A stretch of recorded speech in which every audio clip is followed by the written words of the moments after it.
చేవజొచ్చిన మాటలు అట్లాగే ఉంటాయి సార్. మనం బతుకులకి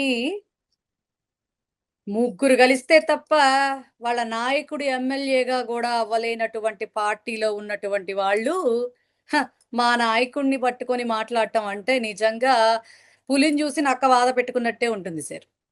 కొంచెమన్నా ఇంగితం, విచక్షణ, రాజకీయాల్లోకున్నాం.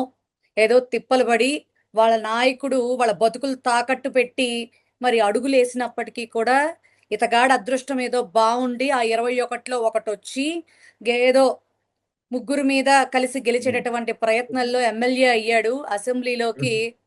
ఏదో సుడుండి అడుగుబెట్టాడు. హ్మ్. జగన్మోహన్ రెడ్డి గారితో వీళ్ళు పోల్చుకుంటారేంటి సార్ అసలు? అసలు రాజకీయాల్లో ఆంధ్రప్రదేశ్‌లో జగన్మోహన్ రెడ్డి గారుని నాకు ఎలా డిస్క్రైబ్ చేయాలో కూడా నాకర్థం గావట్ల. హి ఈస్ ఎ జెమ్ అన్నమాట అది. He is a gem. అది చెప్తా నేను ఖచ్చితంగా.